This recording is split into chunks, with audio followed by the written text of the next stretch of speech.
അപ്പോ അപ്പൊ ഇവിടെ നിക്കണ അപ്പൊ എന്താണ് എന്നെ പറ്റിച്ചപ്പോ ആര് രാമങ്കിള് എന്തിനു പറ്റിച്ചത്? രാമങ്കിള് രാവിലെ എന്റെ ഒരു 5000 രൂപ മേടിച്ചുണ്ട്. അത് ഞാൻ കോളേജിൽ ഫീസ് അടയ്ക്കാൻ വേണ്ടി വെച്ചിരുന്ന പൈസ. നീ എന്തിനു കൊടുത്തത്? അത് രാമങ്കിൾ എന്തോ രാമങ്ങളുടെ കൂട്ടുകാരിക്ക് കൊടുക്കാനുണ്ടെന്നോ അങ്ങനെ എന്തോ പറഞ്ഞാണ് മേടിച്ചോണ്ട് പോയെ. നീ അല്ലാതെ ആരെങ്കിലും അവന് പൈസ കൊടുക്കൂ? എനിക്ക് ഒരു അബദ്ധം പറ്റിപ്പോയപ്പോ. എന്നിട്ട് അപ്പൊ എന്തിനു പറയണേ? അതെന്തോ ഇവര് ഹോട്ടലിൽ ഭക്ഷണം കഴിക്കാൻ എന്തോ കയറിയപ്പം ഭക്ഷണം കഴിച്ചു കഴിഞ്ഞിട്ട് എന്തോ കാശ് തികഞ്ഞില്ലെന്നാ, പിന്നെ എന്തോ അവര് പിടിച്ചു വെച്ചെന്നാ, പിന്നെ അവർക്ക് കാശ് കൊടുത്തെന്നോ, ഇപ്പൊ കാശില്ലെന്നാ, അങ്ങനെ എന്തൊക്കെയോ പറയണേ. എനിക്ക് അറിഞ്ഞൂടാ. അപ്പൊ എന്തെങ്കിലും ഒരു തീരുമാനം ഉണ്ടാക്കി തരുമോ കാശ് മേടിക്കാൻ? എന്റെ പൊന്നു മക്കളെ, ഞാൻ എന്തൊരു തീരുമാനം ഉണ്ടാക്കാൻ?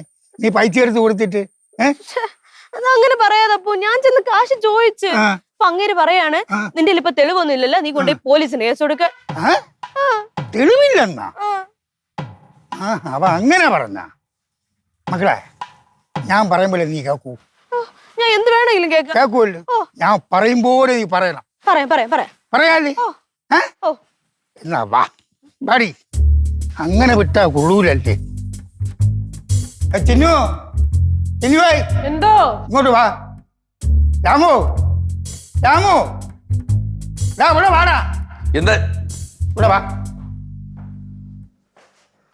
എന്താ ഇവിടെ വാ. കാര്യം നീ ഇവിടെ നിന്ന് പൈസ വാങ്ങിച്ച? എവളെന്ന്? പിഞ്ചീരെന്ന്? ഞാൻ വാങ്ങിച്ചൊന്നുമില്ല.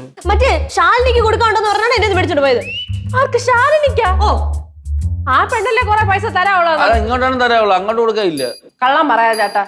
പിന്നെന്തോന്നു? ചേട്ടാ പിങ്കി എടുത്ത് പൈസ വാങ്ങിച്ച ശാലിനിക്ക് കൊടുത്താടാ.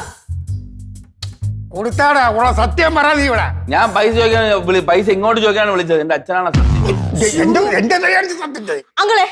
അങ്ങളെ സത്യം പറ. നേരത്തെ അങ്ങൾ ഇവിടെ പൈസ എണ്ണിക്കൊണ്ടിരുന്നപ്പോഴേക്കും അപ്പച്ചി വന്നില്ലേ? അപ്പച്ചി വന്നിട്ട് ആപ്പിൾ ജ്യൂസ് അടിക്കുന്ന കാര്യമൊക്കെ പറഞ്ഞില്ലേ? അങ്ങനെ ഇരിക്കണം. എനിക്കറിയായിരുന്നു ഇതുപോലെ എന്തെങ്കിലും അവള് പറയുന്നു. ആപ്പിൾ ജ്യൂസ് അടിക്കുന്ന കാര്യം പറഞ്ഞു. ഞാൻ പൈസ ഇവിടെ എണ്ണിക്കൊണ്ടിരുന്നപ്പോ നീ വന്ന് ആപ്പിൾ ജ്യൂസ് അടിക്കുന്ന കാര്യം പറഞ്ഞു.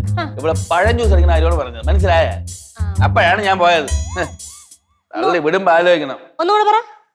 പൈസ എണ്ണിക്കൊണ്ടിരുന്നപ്പോ പഴം ജ്യൂസ് എന്നാണ് അവള് പറഞ്ഞത്. പഴം വാങ്ങിക്കാണ്ട് അവള് പറഞ്ഞു, അല്ല ആപ്പിൾ അല്ല. ഏത് പൈസ എണ്ണിക്കൊണ്ടിരുന്നപ്പോ? ഏത് പൈസ എണ്ണിക്കൊണ്ടിരുന്നപ്പോ? ഇപ്പൊ പറഞ്ഞ പൈസ എണ്ണിക്കൊണ്ടിരുന്നപ്പോഴത്തേക്കും ഏത് പൈസ? പഴം വാങ്ങിയുള്ള പൈസ. പഴം വാങ്ങിക്കാനുള്ള പൈസ എണ്ണിക്കൊണ്ടിരിക്കോ? 22 രൂപ 23 രൂപ 50 പൈസ ഇല്ല, എണ്ണുണ്ട്. അയ്യോ, ഇവന്റെ വേലകൾ നോക്കണം. ഇപ്പൊ മനസ്സിലായല്ല സംഭവം. നീ വിഷമിക്കണ്ട, നിന്റെ പൈസ ഞാൻ സെറ്റിൽ ചെയ്യും. നമുക്കാരും പൈസ വേണ്ട, അപ്പം തന്നിരിക്കും കേട്ടാ. പ്ലീസ് കുട്ടൻ നടക്ക്. എങ്ങോട്ട്? വാ മേളോട്ട്. ഞാൻ ഇപ്പൊ പറഞ്ഞില്ല. വാ കേറ്, പടി കേറ്. ഫോൺ ഇവിടെ ഇരിക്കുന്നു. വാ വാ, ഫോൺ എന്റെ കയ്യിലുണ്ട്. വാ കേറ് കേറ്, ഇങ്ങോട്ട് കേറ്. ഹാവൂ, എന്റെ കാശിന്റെ കാര്യത്തിൽ ഒരു തീരുമാനമായി. അവള് തരും മക്കളെ.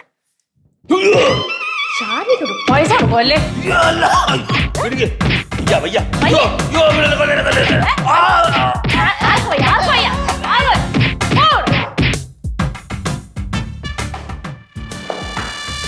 ചെരുപ്പ് ചെരുപ്പ് അങ്കിളിന്റെ ചെരുപ്പ്.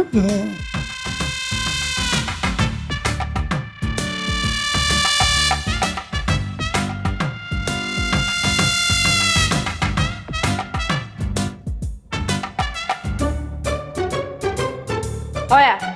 പോയി. അവിടെ പോയി. അങ്ങോട്ട്. ഒരു ചാലിനി വേണ്ട വേണ്ട നിൽക്കുമ്പോഴേ